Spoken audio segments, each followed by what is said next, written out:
তুমি এখানে চা বেচতেছো? তুমি আমারে আর কত কষ্ট দিবে? আমার বউ আমারে বললো চা বিক্রি করতেছে।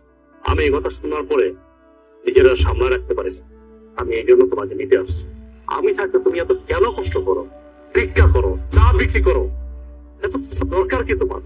আমি না তোমার সন্তান? তুমি না আমার জন্ম দিছো? তাহলে এত কষ্ট কেন করো আম্মা?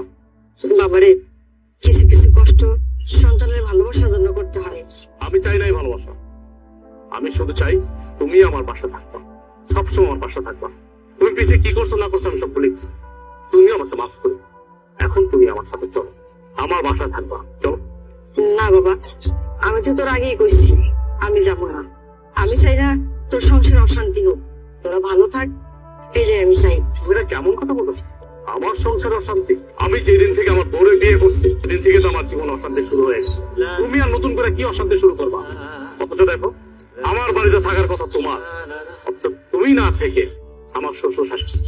শ্বশুর থাকতেছে নন স্টপ, দিনের পরে দিন, রাতের পরে রাত, ভালো মন্দ খাইতেছে, ঘুমাইতেছে, ফিরতেছে।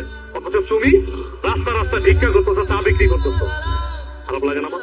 আমার তো খারাপ লাগে। তোমার তো ন্যূনতম কমন সেন্সটুকু আছে, অথচ আমার শ্বশুরের কোনো কমন সেন্স নেই। আমার বর কাছে আমার শ্বশুরই সব। যাই হোক মা, আমি তোমার এত কথা বলতে পারতেছি না। এখন কোনো কথা আমি শুনবো না তোমার। তোমার এই চার ব্যবসা রাইখা এখন আমার সাথে তুলতো। চলো, এখন থেকে তুমি এই বাড়িতেই থাকবা। তুমি এত কিছুর পরেও সেই তোমার মাকে বাড়িতে নিয়ে এসছো, আমাকে তোয়াক্কা করে তুমি তোমার মাকে নিয়ে আসছো। তোমাকে কি তোয়াক্কা করবো? কি তোয়াক্কা করবো তোমাকে? আমি এই সংসারটা চালাই, আমি ইনকাম করি। আমি 5 তলায় বসে এসির বাতাস খাবো, আর আমার মা রাস্তা রাস্তা চা বিক্রি করবে, ভিক্ষা করবে, সে গাছের নিচে থাকবে। দেখো, এই সংসারটা আমার, এই সংসারটা আমি মেনটেন করি, তাই আমি যা বলবো তাই হবে। আমি তোমার মাকে নিয়ে থাকবো না এই বাড়িতে। কে কার সাথে থাকবে বা না থাকবে এটা একান্ত ডিসাইড করবো আমি। তুমি ডিসাইড করার কে? কে তুমি?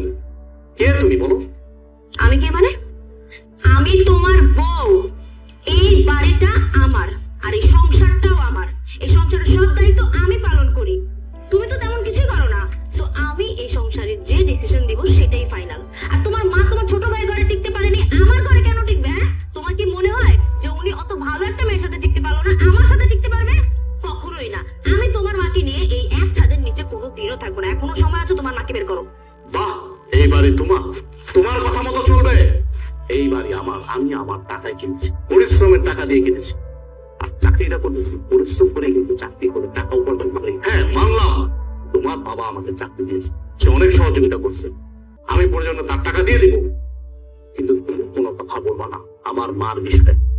আমি বেঁচে থাকতে তোমার মা এই বাড়িতে থাকতে পারবে না, তাহলে তোমার সাথে আমার সংসার টিকবে না। কি হয়েছে মা, এত চিল্লাচিল্লি করছিস কেন? আপনার মেয়ে আমার মাকে এই বাড়ি থেকে বের হয়ে যেতে বলেছে। আমার মাকে সে সহ্যই করতে পারতেছে না। আপনি জিজ্ঞেস করেন কেন আমার মাকে সে সহ্য করতে পারতেছে না? আমার মা গরিব, এই জন্য। বাবা দেখো, মহিলার দিকে তাকাও। এই সেই মহিলা যে কিছুক্ষণ আগে আমাদের কাছে চা বিক্রি করেছিল। আর উনি আমাদের কাছ থেকে টাকা কেন নেয়নি জানো? কারণ উনি আমার আদরের শাশুড়ি, আমার এই হাজবেন্ডের একমাত্র মা।